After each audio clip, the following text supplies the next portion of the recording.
Over Guizhou airspace, a plane suddenly plunged down, and what's bizarre is that it happened under clear weather conditions in Guizhou with no storms. Surprisingly, the plane made a 180-degree turn and nosedived straight down.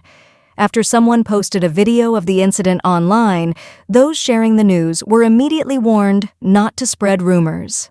The Chinese public security forces swiftly intervened, prohibiting any dissemination of information related to the falling object incident on the internet. Despite some individuals capturing footage of what appeared to be a Y-8 aircraft, typically flying smoothly, suddenly making a 180-degree turn and plummeting, creating a burst of smoke and flames in the sky, all under seemingly good weather conditions, the incident was shrouded in secrecy. Once the Y-8 aircraft crashed, attempts by onlookers to approach the scene were immediately blocked. Fire trucks and military police arrived on the scene, warning everyone to stay away and not to spread any rumors or share videos online. The sensitivity surrounding this incident arises from the fact that the Y-8 aircraft is of great importance to China, serving as a primary special-purpose aircraft, apart from fighter jets. The Y-8 has recently been involved in various incidents, leading to heightened sensitivity. Last year, a Y-8 aircraft was sent as a friendly gesture to Myanmar, but mysteriously crashed, leading to diplomatic tensions between China and Myanmar. China, being extremely concerned about the Y-8, has frequently flown these aircraft near the median line of the Taiwan Strait, serving various purposes, including electronic warfare, reconnaissance, and airborne command. The significance of the Y-8 lies in its versatility, making it China's primary aircraft for transportation and airdrop operations. Recent incidents and its strategic importance have raised concerns, especially since China has invested 2 decades in developing it as their first 100% domestically produced aircraft. The Y-8 is a crucial component in China's military capabilities, and its recent involvement in mysterious incidents has heightened the government's sensitivity to any related information or speculation. The 1992 Xi'an air crash is currently considered one of the 3 greatest mysteries in the history of world aviation, with no way to unravel it. This mystery revolves around the complete disintegration of the aircraft, leading to speculation about what caused it to turn into such a state. It's noteworthy that even in comparison to instances where Russian missiles shot down Korean air flights, the wreckage did not resemble the conditions seen in the Xi'an crash. Some suggest that only unidentified flying objects could cause such destruction, raising questions about what actually happened. The incident occurred on November 24, 1992, when a plane flying from Guangzhou to Xi'an, a Boeing 737 operated by China Southern Airlines, was preparing to land with only 2 minutes left. The landing lights were on, and it was about to touch down. Suddenly, the aircraft disappeared from the radar. The Chinese government deployed 1,000 armed police and 181 medical personnel to the crash site for rescue efforts. Upon arrival, they conducted a search, but despite efforts, none of the 141 people on board, including 133 passengers and 8 crew members, could be found.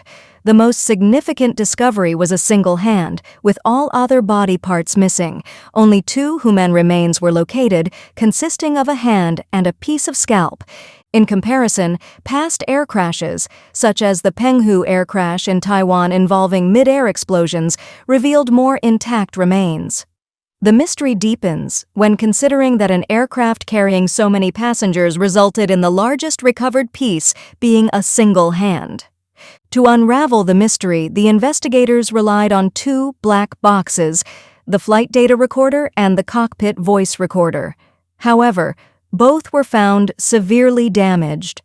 Black boxes are designed to withstand extreme conditions, such as exposure to 2,000 degrees Fahrenheit for 30 minutes, or a direct impact from a 555-pound steel rod dropped from 3 meters without penetration.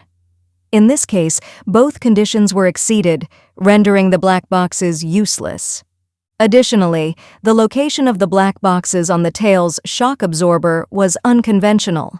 The tail is typically the part of the aircraft best preserved in crashes, whether nosediving or colliding with a mountain. In this instance, The tail was nowhere to be found within a 1-kilometer radius of the crash site. Furthermore, despite a plane weighing over 50 tons, only about 2 tons of wreckage were recovered, leaving more than 40 tons unaccounted for. This inexplicable disappearance of a significant portion of the wreckage has added another layer to the mystery. The lack of a tail and the unprecedented destruction of the black boxes have made the Xi'an Air crash a truly perplexing event, unlike any other in the history of mid-air explosions. All Chinese people find it hard to forget. In 2006, a military aircraft crashed in China, resulting in the deaths of 34 military scientists. What happened? In a tragic incident, 32 top military scientists, 2 generals who were senior engineers in the Air Force, 5 chief test pilots of the Air Force, and 1 Air Force communicator, totaling 40 individuals, sacrificed their lives in an air disaster. This can be said to be the most significant aviation accident in our country since its founding. The incident is called the Anhui Guangde 6.3 air crash. This is not an ordinary aviation accident. It is the most serious one in the history of our military since its establishment in 2006. It is the second of 4 air disasters that occurred in the Chinese Air Force in 2006. It can be difficult for China to develop airborne early warning aircraft. Early warning aircraft are the eyes of other combat aircraft performing tasks. They have a complete set of long-range surveillance radar systems that can monitor and provide real-time information on land, sea, and air situations. Unfortunately, the United States was the first country in the world to develop early warning aircraft. A military expert had previously said, "If a country has a good early warning aircraft, even if your number of fighter aircraft is only half of the opponent's, you can still win the war." It can be seen that having a high-performance early warning aircraft is crucial for a country's air defense capabilities. Therefore, given the long-term technological blockade faced by the Air Force from Western countries, the Air Force was still a blank slate in this regard. To develop early warning aircraft, we had to find comprehensive information and then improve it further based on references. In 1996, Chinese military purchased 4 advanced radar systems from Israel, intending to install them on our aircraft for research. China's military had previously purchased 4 Falcon radar systems from Israel.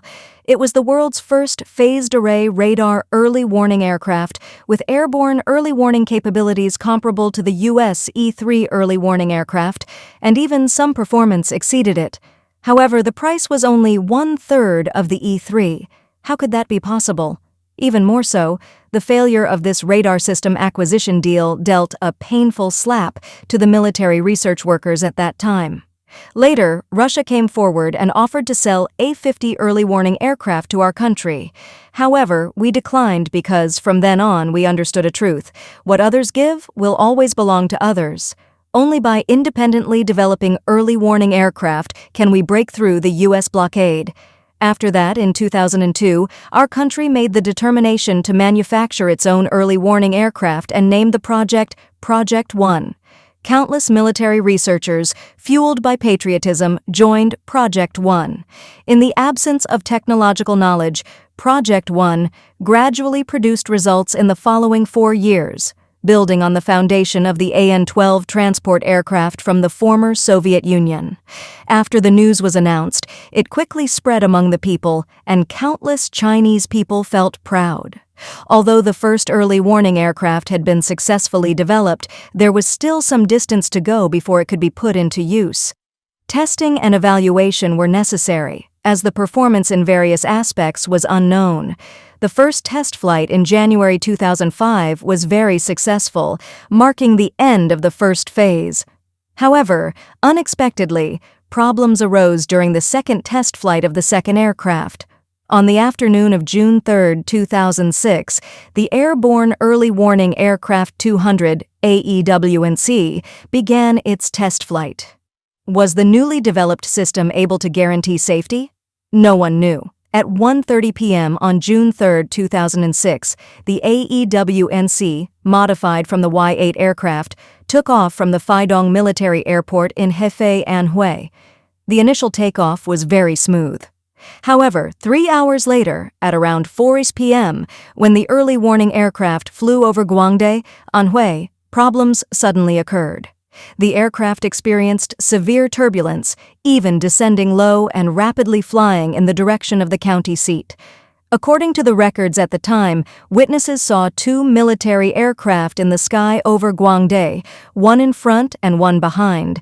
The one in front inexplicably descended into the airspace above the county seat. Suddenly, the seemingly out-of-control aircraft ascended towards the mountains, and shortly afterward, 2 loud explosions were heard from the distant mountains. The aircraft crashed into the mountain, exploded, the fuselage broke into 2 pieces, and another explosion occurred after the crash. The crash site was on a mountaintop in Yaokun, Baidian, Guangde County, Anhui, leaving a large crater in the ground. The scene was extremely gruesome. According to the official investigation results, the cause of the accident was an equipment failure during the test flight. The specific details of the equipment failure were not disclosed, but it was clear that it resulted in the loss of control of the aircraft.